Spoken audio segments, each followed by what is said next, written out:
Rasulullah yang wajahnya paling tampan, suaranya paling indah, aromanya paling harum, disukai oleh semua orang.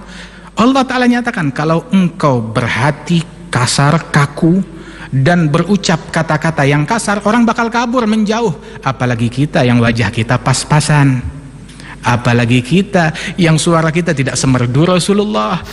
Di dalam medan pertempuran, tatkala berjihad, banyak sahabat terbunuh, terluka. Datang laporan kepada Nabi Muhammad, teman-teman kita banyak yang terluka, sumpahi mereka, kutuk orang-orang yang memerangi kita. Nabi menjawab dalam situasi perang, ma bu'istu la'anan wala sabbabah. Saya diutus oleh Allah bukan sebagai tukang caci maki, bukan sebagai tukang laknat. Itu bukan saya. Habis ini kita lagi perang, innama bu'itsu rahmatan lil alamin. Aku walaupun perang atau aku diutus oleh Allah untuk rahmat kasih sayang bagi alam semesta ini. Nabi dalam amar ma'ruf nahi mungkar tidak pernah mencaci, tidak pernah memaki, tidak pernah menghakimi apa yang ada di dalam hati orang lain, atau menganggap orang ini jahat selama-lamanya, sial selama-lamanya di neraka. Tidak. Tujuan syaitan memasukkan manusia ke dalam surga atau neraka? Dijawab, syaitan tujuannya memasukkan manusia ke dalam neraka sebanyak mungkin. Ya kalau begitu kamu dengan syaitan sama. Satu tujuan, satu misi. Mungkin kamu lebih hebat dari syaitan. Syaitan untuk memasukkan orang ke dalam neraka perlu proses. Itu orang sholat panjang lebar bertahun-tahun, begitu dibikin tidak ikhlas, dibikin riya, dibikin ujub, dibikin makan yang tidak baik, hingga akhir hayatnya masuk neraka. Perlu proses panjang lebar. Tapi ini dia lebih hebat, lebih pinter. Sekilas langsung memasukkan orang ke dalam api neraka. Saya mau memberikan nasihat kepada sultan, tapi terima, maaf nasihat saya kasar, terima. Maka Harun Ar-Rasyid berkata, kalau nasihat kamu kasar lebih baik kamu diem. Ya mungkin salah kami ulama-ulama yang kurang pandai mencerminkan Nabi Muhammad SAW. Tapi jangan gara-gara melihat hal yang tidak baik pada diri kami lantas kalian salahkan itu Rasulullah yang salah. Tidak, Rasulullah tidak keliru. Saya salah, tapi Rasulullah tidak salah. Rasulullah tidak keliru. Kamilah yang kurang pandai mencerminkan Nabi Muhammad SAW. Berikut kita simak dengan seksama uraian hikmah Maulid Nabi Muhammad SAW yang kali ini mengambil tema moderasi dakwah Nabi Muhammad SAW dalam mewujudkan harmoni kehidupan oleh pengasuh Pondok Pesantren Al-Fahriyah Tangerang, Banten, Habib Jindan bin Nopel bin Salim bin Jindan.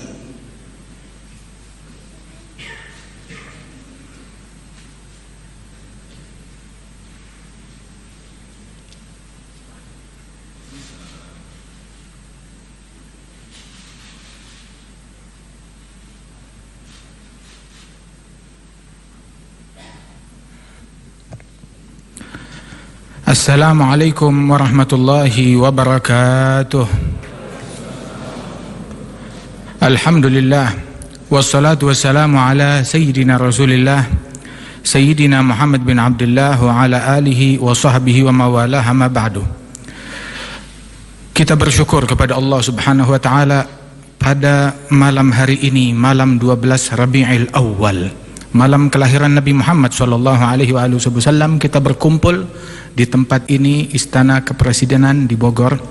Kita doakan Bapak Presiden Republik Indonesia, Bapak Insinyur Haji Joko Widodo, insya Allah diberikan kesehatan, afiah. Begitu juga segenap para petinggi negara, lembaga tinggi negara, para menteri, para perwakilan negara-negara asing, para duta besar, dan semua para hadirin, para hadirat, dan adik-adik kita, anak-anak yatim yang hadir tengah-tengah kita di sini. Masya Allah, mereka mendapatkan tempat duduk di depan.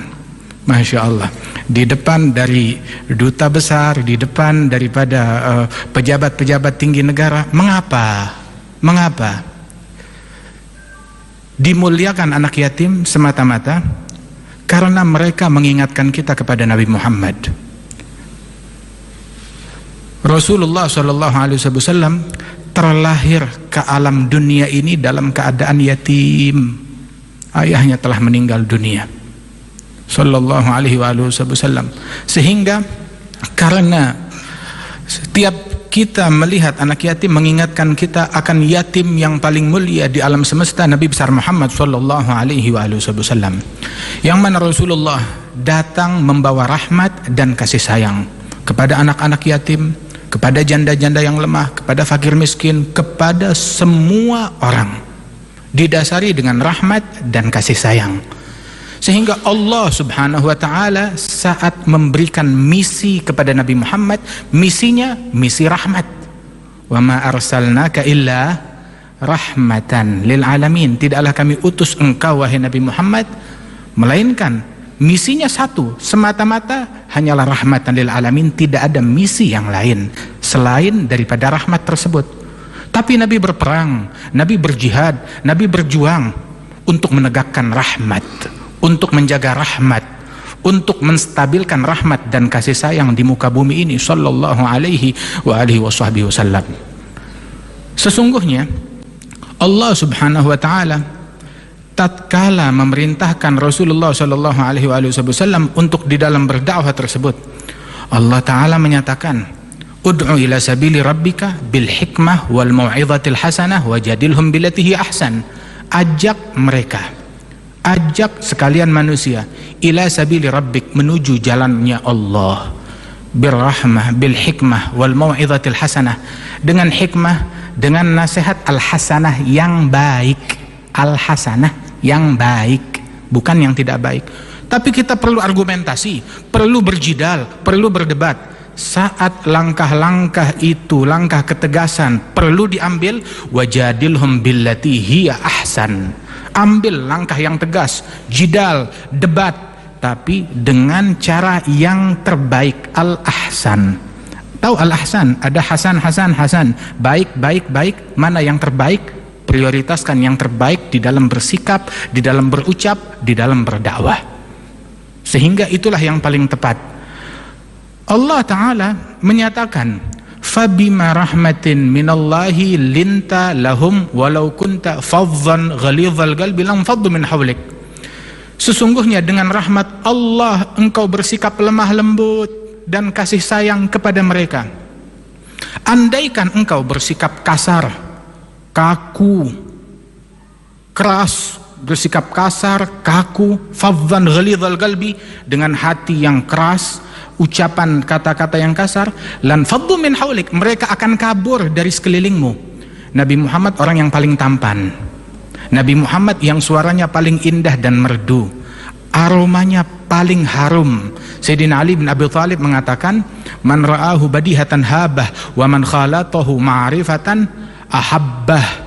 Barang siapa yang melihat Rasulullah gentar melihat wibawanya Nabi Muhammad, tapi begitu dia sudah duduk bersama Nabi Muhammad, mendengar, melihat, menatap Nabi Muhammad, langsung jatuh cinta kepada Nabi Muhammad sallallahu alaihi wasallam. Hal ini diakui oleh kawan dan lawan, hingga mereka pun, bahkan orang-orang non muslim, saat berkunjung kepada Nabi Muhammad, mereka mengatakan, ma ra'aitu ahadan yuhibbu ahada ka ashabi Muhammadin yuhibbu Muhammada. Saya tidak pernah melihat seseorang cinta kepada orang lain seperti saya melihat sahabat-sahabat Muhammad cinta kepada Muhammad sallallahu alaihi wasallam. Mereka cinta kepada Rasulullah sallallahu alaihi wasallam. Rasulullah yang wajahnya paling tampan, suaranya paling indah, aromanya paling harum, disukai oleh semua orang. Allah Ta'ala nyatakan, kalau engkau berhati kasar, kaku, dan berucap kata-kata yang kasar, orang bakal kabur, menjauh. Apalagi kita yang wajah kita pas-pasan, apalagi kita yang suara kita tidak semerdu Rasulullah, aroma kita tidak seharum sewangi Nabi Muhammad sallallahu alaihi wasallam. Mereka yang menjauh, yang menentang engkau, diajarkan untuk bersikap lemah lembut, menarik mereka. Kemudian diperintahkan fa'fu anhum, maafkan mereka. Masya Allah, berbeda, maafkan mereka. Wastaghfir lahum, mohonkan ampunan Allah untuk mereka. Dan bukan sampai di situ aja, wasyawirhum fil amri, ajak mereka untuk musyawarah di dalam perkara. Sehingga dikatakan dalam sejarah, tidak ada orang yang lebih banyak bermusyawarah dengan sahabat-sahabatnya melebihi Nabi Muhammad. bermusyawarah dengan sahabat-sahabatnya. Bahkan beliau rela meninggalkan pendapat beliau sendiri untuk pendapat mayoritas dalam hal-hal yang bisa menerima pendapat mayoritas. Tapi kalau dalam hal-hal yang memang sudah baku tidak menerima pendapat manusia, maka Rasulullah tetap teguh berpegang dengan apa yang diwahyukan oleh Allah Subhanahu wa taala. Beliau Nabi Muhammad sampai menegaskan tentang ketegasan beliau. Nabi Muhammad bersikap bukan orang yang lembek, juga bukan orang yang kaku, yang keras tanpa ada rahmat sama sekali, tidak. Beliau tegas. Disebutkan bahwasanya ya'fu 'anil dzambi idza kana fi haqqihi wa sababihi wa idza dhuyya haqqullah lam yaqum ahadun li ghadabihi. Beliau memaafkan apabila kesalahan terjadi menimpa pribadi beliau. Beliau memaafkan, ya'fu yasfah. Namun apabila syariat Nabi Muhammad SAW diganggu, beliau bersikap tegas, tidak mundur sejengkal pun dari apa yang diwahyukan oleh Allah Subhanahu wa taala. Disodorkan, dibujuk rayu dengan harta, dibujuk rayu dengan tahta, dibujuk rayu dengan segala fasilitas, keamanan dan lain sebagainya. Maka Nabi Muhammad tidak mundur dari apa yang diwahyukan oleh Allah Ta'ala dan berkata, law wada'tum syamsa an yamini wal qamara an yasari ala an aturka hadzal amr ma taraktuh. Kalau seandainya jangan lagi cuma itu semua hal-hal duniawi, letakkan matahari di tangan kanan saya ataupun bulan di tangan kiri saya untuk meninggalkan perkara dakwah ini, ajaran dari Allah Ta'ala, saya tidak akan mundur sejengkal pun juga. Sabda Rasulullah sallallahu alaihi wasallam. Dan dengan ketegasan beliau tersebut, beliau melakukan jihad, beliau berjuang, dan jihad beliau pun juga dengan aturan rahmat dan kasih sayang. Dipesankan bahwasanya ketika menghadapi berperang dengan orang-orang yang memerangi Nabi Muhammad SAW dan para sahabatnya, diperintahkan oleh Rasulullah agar tidak mengganggu kaum wanita, dan dipesankan tidak boleh mengganggu orang-orang yang di pasar, dan tidak boleh mengganggu orang-orang yang berada di kota yang tidak ada hubungannya dengan peperangan. Bahkan Rasul SAW berpesan, kalau musuh sudah berpaling, sudah jangan dikejar. Bahkan Nabi berpesan kepada sahabat, jangan kalian berharap ingin jumpa dengan musuh, berperang dengan mereka. Jangan itu yang menjadi puncak harapan kalian, jangan itu, kata Rasulullah SAW. Berpesan kepada Sayyidina Ali bin Abi Thalib tatkala memimpin sebagai panglima peperangan, apa yang saya lakukan ya Rasulullah apabila saya telah tiba di medan perang? Nabi bilang, ud'uhum ila Islam, ajak mereka ke dalam agama Islam. Ini sudah berperang, berhari-hari berperang, dipimpin oleh panglima yang baru Sayyidina Ali bin Abi Thalib. Lanjut perang lagi, dibilang tunggu dulu, tawarkan mereka akan ajaran Islam hingga mereka berhenti memerangi kita.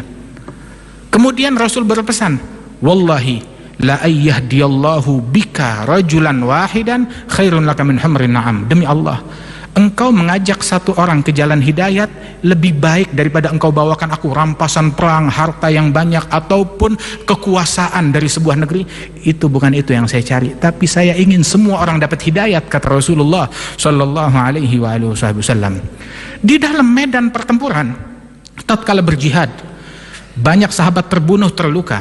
Datang laporan kepada Nabi Muhammad, teman-teman kita banyak yang terluka, sumpahi mereka, kutuk orang-orang yang memerangi kita. Nabi menjawab dalam situasi perang, ma bu'istu la'anan wala sabbabah. Saya diutus oleh Allah bukan sebagai tukang caci maki, bukan sebagai tukang laknat. Itu bukan saya. Habis ini kita lagi perang, innama bu'istu rahmatan lil alamin. Aku walaupun perang atau aku diutus oleh Allah untuk rahmat kasih sayang bagi alam semesta ini, sallallahu alaihi wasallam. Ada satu sahabat, dia minum minuman keras, kemudian dihukum. Setelah dihukum, terulang kejadian, dihukum lagi dengan hukum yang berlaku sampai 3 kali, dihukum lagi, tertangkap, dihukum. Beberapa sahabat yang lain kecewa dan marah, ini orang dihukum berkali-kali dia tidak jerah. Orang ini pantas untuk dilaknat, semoga dilaknat oleh Allah. Maka Nabi mendengar ucapan tersebut, Nabi marah. Nabi menegur orang ini, la takun lisyaitan aunan ala akhik. Jangan kamu membantu syaitan di dalam membuat saudaramu makin jauh dari Allah Subhanahu wa taala. Dia dikuasai oleh nafsunya, terkena minuman keras. Jangan kamu membuat dia makin hanyut, makin ikut dengan syaitan, tarik ke dia. Nabi berpesan, unsur akhaka zaliman atau mazluman, bantu saudaramu baik dia dalam keadaan zalim, jahat, ataupun mazlum, terzalimi, dijahati, bela dia. Sahabat bilang, kami membela saudara kami kalau dia dijahati, dizalimi, ditindas. Tapi kalau dia menindas, dia menjahati, dia zalim, belanya bagaimana? Nabi bilang, dengan mencegah dia daripada kejahatan tersebut. Itu yang dipesankan oleh Rasulullah sallallahu alaihi wasallam. Sehingga Nabi bilang, jangan engkau maki dia, sesungguhnya dia tetap cinta kepada Allah dan Rasulnya. Artinya tidak melulu orang yang berbuat jahat hanya ada kejahatan pada dirinya tanpa ada nilai kebaikan sama sekali. Bukan, tidak bijaksana pikiran semacam ini. Tidak semua orang yang jahat berarti 100% jahat, tidak. Tapi pasti ada nilai kebaikan yang ada pada diri orang tersebut. Ada satu orang datang kepada Rasulullah di tengah majelis. Ya Rasulullah, saya minta izin. Izin apa? Izinkan saya mau jalankan semua syariat Islam. Cuma saya izin satu, izinkan saya untuk berzina. Ini kalau di majelis kita ada orang macam begitu, tengah-tengah majelis agama, tahu-tahu bilang saya izin berzina. Apa yang terjadi? Mungkin kita pukuli atau kita marah, kita maki, kurang ajar, tidak menghargai majelis. Tidak. Nabi malah mengatakan, kemari, mendekatlah. Didekatkan orang tersebut sampai betul-betul dekat di hadapan Nabi Muhammad. Nabi bertanya, apakah engkau rela seseorang berzina dengan ibumu? Dia bilang, saya tidak rela, kurang ajar itu. Apa engkau rela ada orang berzina dengan istrimu atau anak perempuanmu atau adik perempuanmu? Disebutkan keluarga perempuan yang satu persatu dan dia berkata, saya tidak rela. Nah begitu juga kalau engkau ingin berzina, bukankah wanita yang engkau ajak berzina, mungkin dia itu ibunya seseorang, anaknya seseorang, istrinya seseorang, keluarganya seseorang. Sebagaimana engkau tidak rela, mereka pun juga tidak rela. Maka masuk ke akal orang tersebut. Dia bilang, betul ya Rasulullah, sekarang saya taubat. Tapi didikan Nabi belum selesai sampai di situ. Nabi bilang, mendekatlah lagi. Sampai betul-betul dekat di hadapan Rasul. Rasulullah meletakkan telapak tangan beliau di dada orang itu. Itu orang berkata, wallahi, demi Allah, tidaklah Nabi Muhammad mengangkat telapak tangannya dari dadaku, melainkan tidak ada kejahatan yang lebih aku benci daripada perbuatan zina. Hilang, luntur kecintaan kepada perzinaan dari dalam hatiku ini berkat doanya Rasulullah sallallahu alaihi wasallam. Wahakadha Nabi sallallahu alaihi wasallam, waktu ada seorang wanita, dia mengaku, ya Rasulullah, saya berbuat zina, tolong hukum saya. Maka Nabi berkata, kamu hamil, ya tunggu sampai hamilmu selesai. Sudah selesai melahirkan, dia datang kepada Rasulullah, ya Rasulullah, sudah selesai kehamilanku, susui sampai 2 tahun. Udah selesai menyusui, ya Rasulullah, sekarang tolong dirikan hukum Allah kepadaku. Didirikan hukum Allah. Saat dirikan hukum Allah, ada beberapa orang berkata, orang ini, wanita ini bagaikan seekor anjing yang dihukum. Nabi marah, menegur, tahu apa engkau? Saat ini dia sedang berenang di sungai surganya Allah subhanahu wa ta'ala. Siapa gerangan yang lebih hebat dari dia yang menyerahkan nyawanya untuk menjalankan aturan dan hukuman dari Allah subhanahu wa ta'ala. Nabi tetap melarang sahabat untuk mencaci walaupun dia itu orang yang maksiat. Mungkin dia sudah bertaubat kepada Allah subhanahu wa ta'ala. Nabi berpesan di dalam hadis beliau, sekarang ini akan datang Ikrimah bin Abi Jahal. Ayahnya Abi Jahal adalah Fir'aun dari umat ini, sangat jahat kepada Nabi Muhammad. Kemudian kata Rasulullah, putranya Ikrimah akan datang masuk Islam. Tolong, kata Rasulullah, jangan sebut-sebut keburukan ayahnya, kata Nabi Muhammad. Terus Nabi berpesan secara umum kepada para sahabat, la tasubbul amwat fatu'dzul ahya. Jangan kalian mencaci maki orang-orang musyrikin yang sudah meninggal dunia, jangan dicaci maki. Mengapa? Yang terganggu yang masih hidup, anak-anak mereka yang masuk Islam, yang masih hidup, mereka terganggu kalau kalian caci maki ayah dan leluhur mereka yang sudah meninggal dunia. Jangan caci maki. Agama Islam tidak dibela dengan makian. Agama Islam tidak dibela dengan cacian. Agama Islam berjaya di bumi Indonesia ini, di semua tempat di seluruh penjuru dunia, dengan rahmat, dengan kasih sayang, dengan kegigihan, dengan kesungguhan di dalam mengemban dakwah dan ajaran Nabi besar Muhammad sallallahu alaihi wasallam. Tapi kita diperintahkan amar ma'ruf nahi mungkar, betul. Amar ma'ruf mengajak, memerintahkan manusia kepada kebaikan dengan cara baik-baik. Nahi mungkar, mencegah manusia dari kemungkaran juga dengan cara yang ma'ruf, dengan cara yang baik. Bukan kita amar ma'ruf dengan cara yang mungkar, atau nahi mungkar dengan cara yang mungkar. Jadi 2 mungkar sekarang yang perlu dirubah. Tapi kita amar ma'ruf dengan cara yang ma'ruf, nahi mungkar dengan cara yang mungkar. Kita dakwah, menjalankan ajaran Nabi. Siapa yang kita contoh? Nabi Muhammad. Qul hadhihi sabili, katakan wahai Muhammad, ini jalanku, ini jalannya Rasulullah, caranya Nabi, metodenya Nabi. Apa jalannya Nabi, kita ikuti. Nabi dalam amar ma'ruf nahi mungkar tidak pernah mencaci, tidak pernah memaki, tidak pernah menghakimi apa yang ada di dalam hati orang lain, atau menganggap orang ini jahat selama-lamanya, sial selama-lamanya di neraka. Tidak, sallallahu alaihi wasallam. Bahkan selama 23 tahun berdakwah, diuji, diteror, ditindas, diganggu, diboikot, diperangi, beliau Nabi Muhammad tidak mengeluarkan kata-kata yang kotor, bahkan tidak pernah menyumpahi kecuali kepada individu-individu tertentu yang disebutkan, yang mana Rasulullah tidak menyumpahi mereka, melainkan sudah terbukti kalau mereka itu min ahlin nar dengan mata pandangan wahyu dari Allah Subhanahu wa taala. Lain daripada itu tidak disumpahi oleh Rasulullah sallallahu alaihi wasallam. Rasul sallallahu alaihi wasallam bahkan mengajarkan di dalam ketegasan beliau, di balik ketegasan juga dengan rahmat dan kasih sayang beliau, Rasulullah berjihad, Rasulullah berperang, Rasulullah gigih berdakwah siang dan malam. Kemudian juga Rasul sallallahu alaihi wasallam juga menunjukkan rahmat dan kasih sayang, keindahan Islam di dalam semua perilaku beliau. Dan beliau sallallahu alaihi wasallam ketika ada tawanan perang, lihat, tawanan perang, mereka beberapa menit yang lalu membunuhi, memerangi kaum muslimin, ada tawanan perang, Nabi pesan apa? Istausu bil asiri khaira. Saya pesan, perlakukanlah tawanan dengan baik-baik. Hingga tawanan perang di kota Madinah, mereka mendapatkan jamuan makanan yang paling istimewa, mendapatkan jamuan makanan yang paling istimewa. Kita membaca ayat di dalam Al-Quran, Allah memuji sekelompok manusia dari ahli baitnya Nabi Muhammad, yut'imuna ta'ama ala hubbihi miskinan wa yatiman wa asira. Orang-orang yang memberikan makanan kepada orang miskin, anak yatim, dan tawanan perang non muslim, dia beri makan. Sayyidina Ibrahim, dia tidak mau makan kecuali bersama tamu. Berjalan 1 kilometer, 2 kilometer, 3 kilometer mencari tamu, ngajak mereka makan. Awalnya dulu ada orang minta dijamu oleh beliau, maka Nabi Ibrahim berkata, baik, saya jamu engkau, tapi dengan syarat ikuti agama saya, masuk Islam. Orang itu berkata, saya tidak mau. Ya sudah. Tidak lama Allah Ta'ala kirimkan wahyu menegur Nabi Ibrahim, wahai Ibrahim, orang ini dia berpuluh-puluh tahun dia kufur terhadap saya, kata Allah, tapi saya tidak pernah putus rizkinya sehari pun juga. Baru hari ini saya wakilkan rizkinya melalui engkau mengajukan syarat ini dan itu. Maka Nabi Ibrahim mencari orang tersebut, bertaubat kepada Allah, sini ayo jamu ke rumah saya. Bilang, tadi saya minta jamu engkau tidak mau, minta jamuanmu engkau tidak memberikan. Bilang, betul, saya ditegur oleh Allah Ta'ala. Tuhanmu menegur aku, menegur engkau gara-gara aku. Dibilang, iya. Maka sekarang aku ikut kepada ajaranmu, kepada ajaran Allah Jalla Jalaluhu wa Ta'ala ta'azamatuh.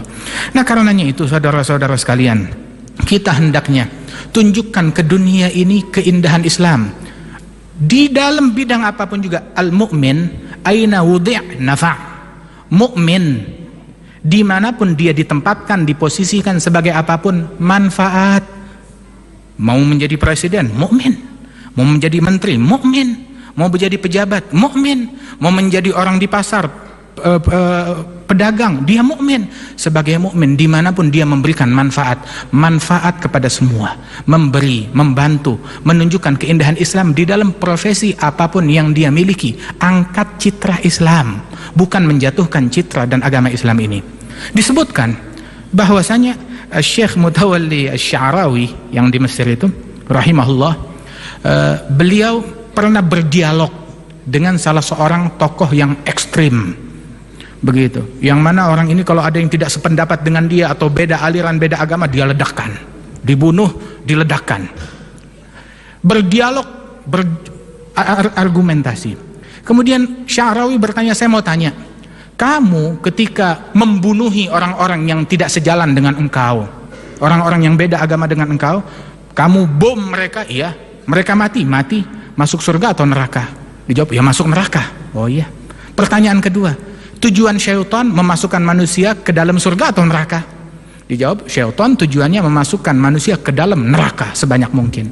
Ya kalau begitu kamu dengan syaitan sama, Satu tujuan, satu misi. Mungkin kamu lebih hebat dari syaitan. Syaitan untuk memasukkan orang ke dalam neraka perlu proses. Itu orang sholat panjang lebar bertahun-tahun, begitu dibikin tidak ikhlas, dibikin riya, dibikin ujub, dibikin makan yang tidak baik, hingga akhir hayatnya masuk neraka. Perlu proses panjang lebar. Tapi ini dia lebih hebat, lebih pinter. Sekilas langsung memasukkan orang ke dalam api neraka. Tidak. Nabi Muhammad diutus untuk mengevakuasi manusia sebanyak mungkin dari neraka ke dalam surganya Allah subhanahu wa ta'ala. Lemah lembut dalam segala hal. Ada satu orang, ini terakhir, satu orang berkata kepada Khalifah Harun ar-Rashid. Khalifah Harun ar-Rashid bilang, wahai Harun ar-Rashid, wahai Khalifah, wahai Sultan, saya mau memberikan nasihat kepada Sultan, tapi terima, maaf, nasihat saya kasar, terima. Maka Harun ar-Rashid berkata, kalau nasihat kamu kasar, lebih baik kamu diem. Loh, kenapa? Kamu tidak mau terima? Terus terang, Allah mengutus orang yang lebih baik dari engkau kepada orang pemimpin yang lebih jahat dari saya. Dan Allah berpesan, gula lahu gaulan layyina la'allahu yatadzakkaru aw yakhsha. Katakan kepada orang itu dengan perkataan yang lemah lembut agar dia sadar dan takut kepada Allah. Allah mengutus Nabi Musa lebih baik dari engkau, dan Nabi Harun mengutus kepada Fir'aun yang lebih jahat dari saya, mengaku Tuhan. Terus Allah berpesan, ucapkan kata-kata yang lembut. Apa dosa saya kamu mau berucap kasar kepada saya? Ucapkan perkataan yang lembut, yang santun, sebab kelembutan tidak diletakkan dalam sebuah perkara, melainkan akan menjadi mahkota menghiasi perkara tersebut. Tapi perkara sebagus apapun kalau kasar, tidak baik, tidak ada rahmat di dalamnya, maka tidak akan bisa diterima di dalam hati masyarakat. Mudah-mudahan Allah Ta'ala berikan keberkahan kepada kita sekalian. Ya Allah Ta'ala, jadikan kita peneladan sejati terhadap Nabi Muhammad. Para pemimpin kita insya Allah dapat meneladani Rasulullah. Kemudian juga para ulama kita meneladani Rasulullah. Para bangsa, para masyarakat kita semuanya meneladani Rasulullah Sallallahu Alaihi Wasallam. Keluarga kita semuanya meneladani Nabi Muhammad Sallallahu Alaihi Wasallam. Solusinya satu, solusinya Nabi Muhammad Sallallahu Alaihi Wasallam. Begitu. Kalau kita beranggapan saya nggak ketemu solusi pada diri Nabi Muhammad, ya mungkin salah kami ulama-ulama yang kurang pandai mencerminkan Nabi Muhammad Sallallahu Alaihi Wasallam. Tapi jangan gara-gara melihat hal yang tidak baik pada diri kami, lantas kalian salahkan itu Rasulullah yang salah. Tidak, Rasulullah tidak keliru. Saya salah, tapi Rasulullah tidak salah, Rasulullah tidak keliru. Kamilah yang kurang pandai mencerminkan Nabi Muhammad Sallallahu Alaihi Wasallam. Mudah-mudahan kita dapat meneladani Rasulullah Sallallahu Alaihi Wasallam. InsyaAllah perkumpulan kita ini perkumpulan yang dirahmati oleh Allah Ta'ala. InsyaAllah Indonesia makin maju, makin berkah, dan rakyat Indonesia makin diberkati oleh Allah Subhanahu Wa Ta'ala. Para pemimpin kita, pejabat kita dibantu oleh Allah Subhanahu Wa Ta'ala dan senantiasa dibimbing oleh Allah Subhanahu Wa Ta'ala. Amin ya Rabbal Alamin. Rabbana taqabbal minna innaka antas samiul alim wa tub alaina innaka antat tawwabur rahim. Rabbana atina fid dunya hasanah fil akhirati hasanah wa qina adzabannar. Wa sallallahu ala sayidina Muhammad wa ala alihi wasallam. Alhamdulillahirabbil alamin. Assalamualaikum warahmatullahi wabarakatuh.